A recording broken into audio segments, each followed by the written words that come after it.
European leaders have been meeting over the past 2 days to discuss the ongoing war in the Middle East. Deutsche Welle correspondent Arthur Sullivan joins us now from Berlin. Arthur, g'day. So what's the most obvious impact being felt in Europe as a result of the conflict? Well, the conflict has been felt here, Joe, in many ways. There's obviously the political pressure from the US to get involved that's been playing out over the last week. European governments have also been scrambling to get their citizens safely out of the region where necessary. But the most obvious impact at the moment is economic, and particularly energy. I know it's something you've discussed in your show already today. The surge in oil prices has certainly been felt here, as it is around the world. And then there's the issue of gas, which is particularly important for Europe. So on Thursday, we saw that European gas prices jumped by 35% in just one day. That's already on the back of other hikes over the last week or two. And that came after those Iranian missile strikes on that huge LNG plant in Qatar. And LNG from places like Qatar has become very important to Europe, particularly since the war in Ukraine, because at that time that meant that Europe stopped buying Russian gas as a result of the Russian invasion. And that led to huge spikes in energy prices in Europe. There was a lot of difficulties as a result of that. Governments here are very sensitive to the risks of another protracted energy shock like the one that was experienced then. So at this meeting of EU leaders, discussions have been taking place on trying to come up with temporary measures to limit the impact of prolonged energy price increases on civilians.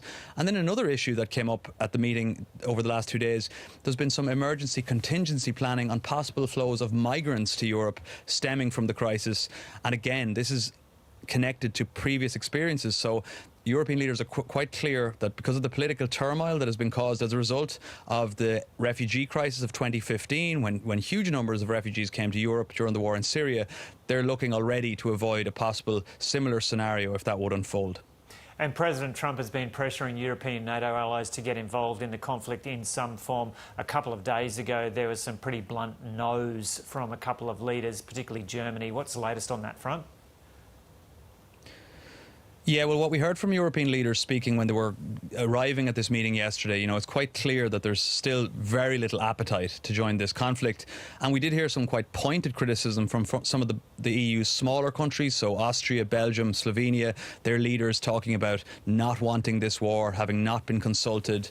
And like you said, that followed that criticism earlier in the week from the German Chancellor, Friedrich Merz, who rode back on some of his previous sort of implied support for the situation from the US and the Israeli strikes. He made it clear this week that Germany would not be participating in the conflict. Now, yesterday, Trump did claim, in his words, that NATO leaders, specifically European NATO leaders, were, in his words, getting nicer about helping to defend and secure the pivotal Strait of Hormuz. That was clearly a reference to that statement that you again referenced earlier in your show from countries like the Netherlands, Germany, Italy and France about supporting efforts to make navigation there safer. But the key regarding that statement is that it's not necessarily about joining the conflict now. It's about ensuring freedom of navigation at the Strait once certain conditions are met. And what those conditions are is that the conflict is over. So quite a clear statement from European leaders that they would be happy to assist in securing that strait, but only after hostilities and missile strikes have ended. And there's been so much attention about what's going on in Iran. What's been happening in Ukraine in the meantime, and what's the discussion on that?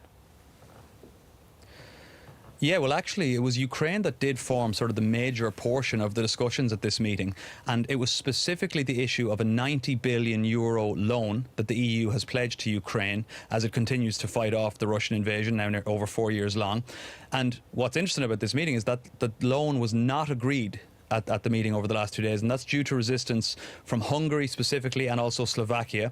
They're two long-term countries which have long-term relations, friendly relations with Moscow, and they want to resume oil imports from Russia via a pipeline which has now not delivered oil since January, and they blame Ukraine specifically for that. They think that Ukraine has sabotaged the pipeline in some way. Ukraine says that the pipeline was damaged by Russian drone strikes. So they held their veto over this issue, Hungary specifically, and the EU has said it will get the money to Ukraine one way or another, but it may have to wait a while. And interestingly, Joe, the resistance from Hungary provoked really strong criticism from other European leaders, specifically the German Chancellor, who called the use of the veto by the Hungarian Prime Minister Viktor Orban, an act of serious disloyalty. So that's a pretty good indication of how big the gap is between most member states and some of its more rebellious members when it comes to the issue of support for Ukraine. And interesting to hear the German Chancellor speaking so directly about that issue as well as he was with Donald Trump. Did he come to this position with a pretty fiery reputation, or has that kind of been developing over the last year? Well, there has been some criticism here within Germany of Friedrich Merz sort of, flip-flopping somewhat on some of these issues. I mean, when you talk about, for example, the Iranian issue, he was quite clear in his support for the US position at the start of this conflict and has now rode back on it as it's gone on.